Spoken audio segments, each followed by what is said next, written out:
Right. Welcome, Marilyn. Good evening from Europe, and it's your afternoon, I think. Yes. So welcome, and thank you for being here. And we wanted to talk about what makes right recovery for you different from any of the other modalities that there are around. So what can you tell us about this? All kinds of things, Ingrid, and I'll try to keep it sort of short because it is so different. There are ways we could go into it. For one thing, the recovery of you, it's not about you stopping something. It's about you actually coming back to you. You see, addiction is an energy looking for a target. That's one thing. Most people are like, well, yeah, no, it's the alcohol, it's the drugs, it's the sex, it's the gambling. It's an energy looking for a target, and anything will do. There are people who are addicted to being perfect, people who are addicted to being the best mother, making money, trauma, drama. People can be addicted even to some mental health things like depression. It's about when you leave you and make something your safe haven that you've made greater than you. Right recovery for you is about you recovering all of you and empowering yourself to create the life you've always desired to create. And so other things too. So relapse is not about going back to smoking a cigarette. Relapse is, when did I give up being me again? When did I decide that I had to have something and make something greater than I was, that I couldn't handle it?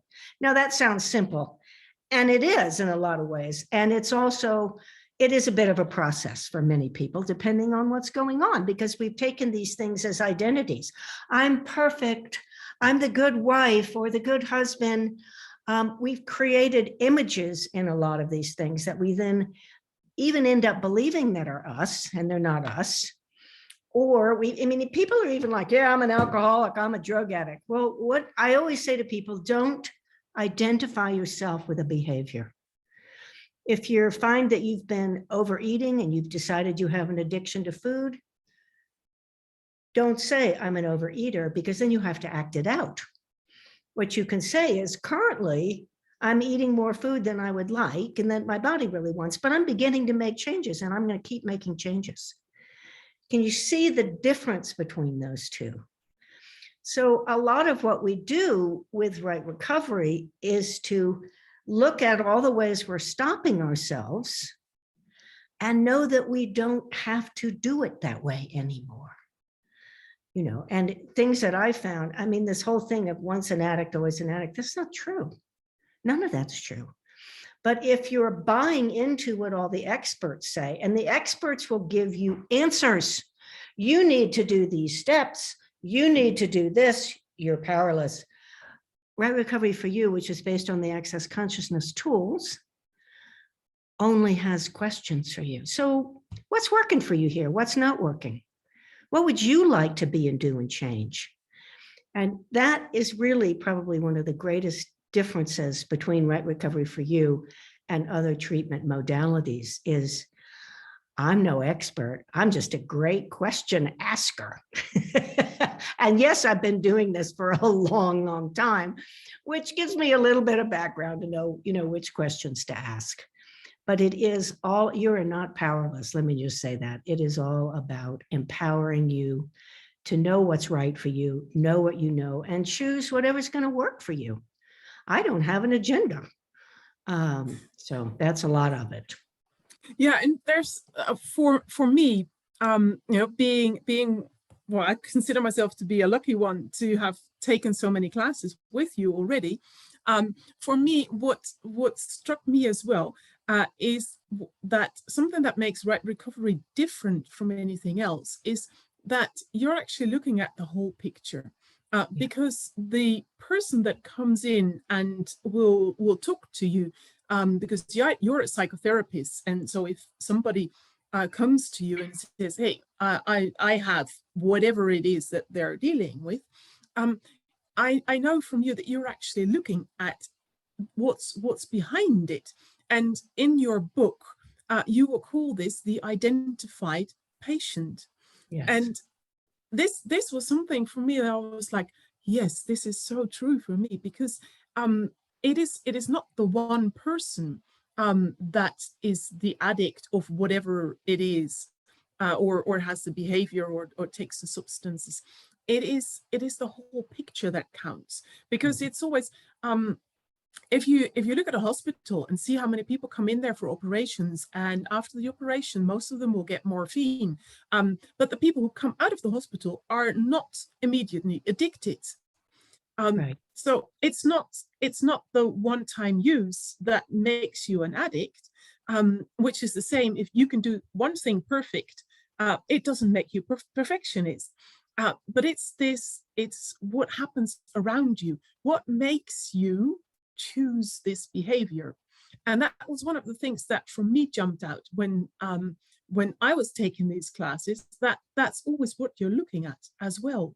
You Yes. ask the people, okay, so if somebody comes to you and says, hey, I am an alcoholic, for example, you will go like, so what makes you think so? And Yes, exactly. that's the first thing, which is something completely uncommon, let's put it like that, Yes. for a therapist. Right. And then secondly, you're actually looking at, okay, so what did it do for you? What Yes. what did it what was this that created this as a more of a safe haven for you, than not taking drugs, alcohol, working 20 hours a day, or whatever the behavior is.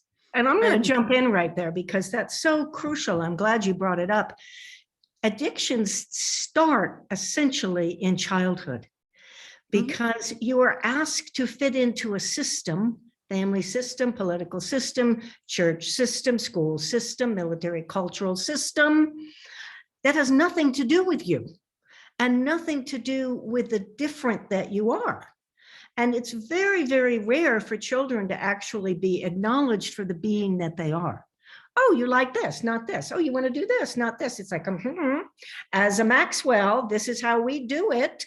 You know, as an Italian, as a Muslim, as a whatever, this is what, so you're constantly getting bombarded with all of these rules, spoken or unspoken, that have nothing to do with you. And what tends to happen, because most people who go into addictive behavior are people who are really different. They're creative. They're, yeah, I want to do this. I want to do it. No.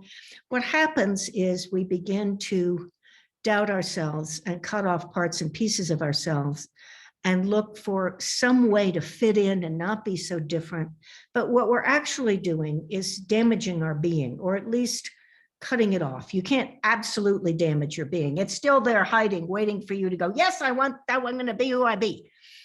But essentially, and then so you're looking for something, because you're so wrong, you're looking for something that you can use as a safe haven. exactly, yeah. And Yeah. it's like you said, it's when you talk about recovery, it's finding back who you are. So if you find something back, it means you've had it once. Yes. And so it is there. It's just it got covered up. Yes. And finding it back is sort of showing you, okay, so this is who you are. And still, that doesn't mean that you now have to waltz over everybody else, and so this is who I am and this is how it's going. No, it is knowing what would work for you, Yes. and then making choices. Okay, in this situation, how am I going to react? What am I going to do? Is hiding a good solution here, or is facing whatever is going on a better idea? Or is maybe going for a walk in a forest just because you're somewhere else and it gives you time to breathe and consider what choices you have? That can also be a solution. And that's Yeah. what I personally really like about the Recovery for You tools and the Access Consciousness tools. It gives you choice, and it sort of turns on the light. And when you turn on the light, you see what's happening. And then when you see what's happening, you can start to make a choice. You can say, Yes. okay, I am going to have that drink now or not. but you have the choice. And that's what it's all about. Yes, question and choice and possibilities. Thank you so much, Ingrid. And thank you, Marilyn.